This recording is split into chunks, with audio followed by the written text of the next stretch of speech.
רגע, ואפילו נמשיך ונרחיב, כי זה אפילו, זה גאוני מדי, בשביל לא להכניס את זה. אני אחפור עד שאני אדע. ואז בעצם מבחינת האנרגיה שלך כאדם היא נגמרת, הרי כמה אתה יכול להפעיל את זה. אני בספרינט, אני כן, כל הזמן, בדיוק. וגם הרגש, כי כל החלטה היא אישית בשבילי. כאילו אם טעיתי, אין לי להאשים מישהו אחר, אני לא אומר זה הקלפים, לא, אני החלטתי. שמה בעצם הוא אומר פה? ברגע שאני כל הזמן צריך להחליט החלטות, אז זה גם נהיה אישי, ואמרנו ברגע שזה נהיה אישי הפסדנו, אין מקום לעני במסחר. אני רוצה שהעסקה תעבוד, אני רוצה שזה, אני חושב שככה, חושב שככה. כל המושגים האלה של אני, שבהם אני לא איזשהו, מעין איזשהו כלי ריק כזה, ונקי כמה שיותר, שבא פשוט להוציא את התוכנית עבודה שלו לפועל, אלא אני משלב באמת אותי במסחר, זה נהיה אישי, שם אני מתחיל להעלות רמות אנרגיה, זאת אומרת, כל פעם שאני צריך לקבל החלטה מסוימת בגרף, אם אני צריך כל הזמן לקבל החלטות, אז זה נהיה נורא אישי. פה פספסתי עסקה, אז זה אני פספסתי. פה טעיתי בעסקה, אני פספסתי, אני. ואו פה אני הרווחתי, אז פתאום אני טוב, אני לא טוב, פתאום המסחר נהיה נורא נורא אישי, שזה נורא שונה מהברירת מחדל השנייה של הכי לא אישי. זאת אומרת, כשתהיה עסקה, היא תקפוץ אליי מהגרף. את המשחק של להגיד האם זאת עסקה או לא, את זה עושים בבקטסט. ואז כשמגיעה עסקה על הגרף, אתה מזהה אותה, כי כבר ראית אותה 1000 פעם. אתה לא צריך לחשוב האם זה כן עסקה, האם זה לא עסקה, ואז זה נהיה אישי. ואי אפשר לעשות את זה ביחד, הרי לנתח את העסקה ותוך כדי להיות רגועים וניטרליים, כי אתה לא בטוח, ואתה שם לחץ לקבל החלטה, כי אולי זה עסקה ואולי תפספס, שזה למעשה פומו. אז פתאום כל הדבר הזה נהיה נורא נורא אישי. שוב, איך פותרים את זה?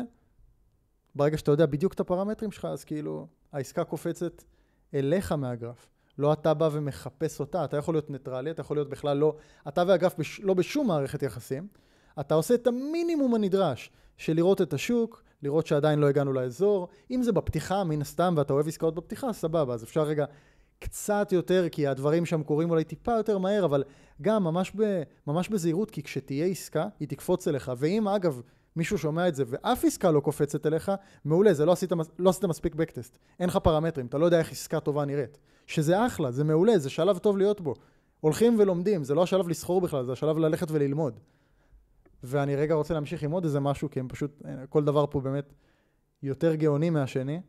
להגיד, אני באמת לא יודע.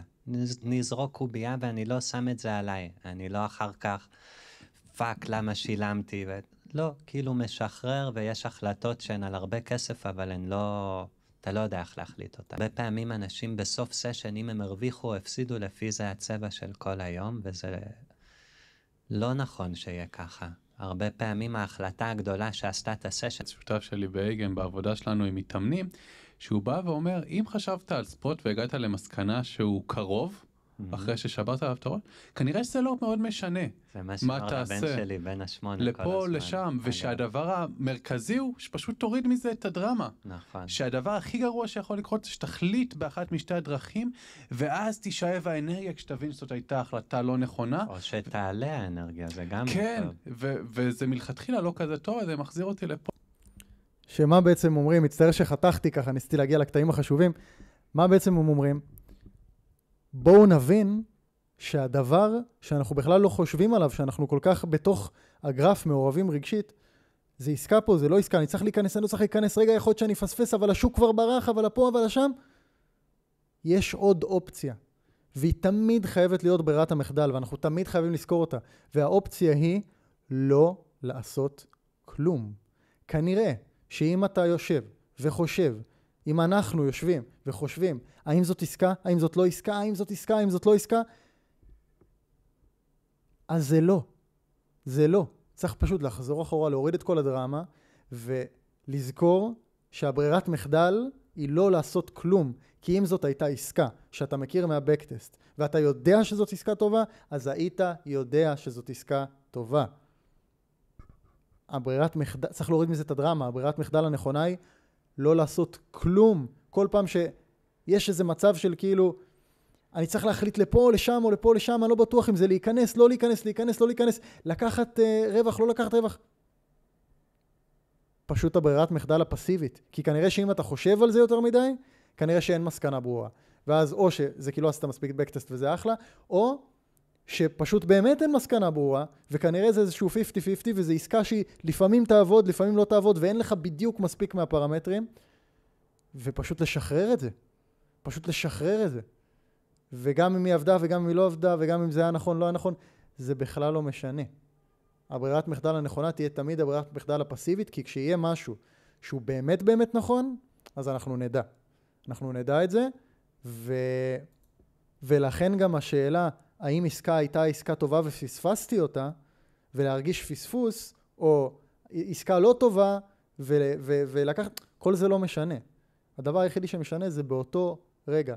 הייתי נקי, זה דיבר עליי כעסקה טובה, אחלה, מעולה, או שזה יעבוד או שלא, ואחרי זה אני גם אנתח את זה אם יש אולי איזשהו משהו ללמוד מזה, אבל כשהברירת מחדל שאנחנו מתאמנים עליה הכי הרבה, היא ברירת מחדל של לא להיות במעורבות עם הגרף, ולא לעשות, ולא להחליט, במקום לשים את הלחץ כל הזמן לקבל איזושהי החלטה, האם זאת עסקה או לא עסקה, האם לקחת רווח, לא לקחת, לא להחליט, ללכת לפרמטרים, ללכת לבסיס, לאוטומט, ואם אין החלטה, לא לעשות כלום, ואם זה לצורך העניין, כאילו בלקחת עסקה או לא, אז כמובן שלא לקחת, להעדיף את הזה, יעבוד, לא יעבוד, לא משנה בכלל. אם זה בניהול עסקה, אחלה, אז פשוט ללכת למהלך היותר שמרני. כאילו, להוריד את הדרמה מעצם ההחלטה, האם אני אקח פה פרשל או אני לא אקח פה פרשל. כך, מקסימום תבין אחרי זה מהיומן מסחר, שאתה צריך לקחת פחות פרשלים ולרוץ יותר עם העסקה. תוריד את הדרמה, לך לברירת מחדל, לך למה שהכי פחות דורש ממך לחשוב. כי אם אתה חושב כל כך הרבה על המהלך הבא הזה שאתה הולך לעשות בגרף, כנראה שזה לא צועק עליך מהגרף מה באמת אתה אמור לעשות. ואם זה לא צועק, כנראה שזה לא משנה. שזה לא משנה מה תעשה, כי אתה לא באמת באמת יודע.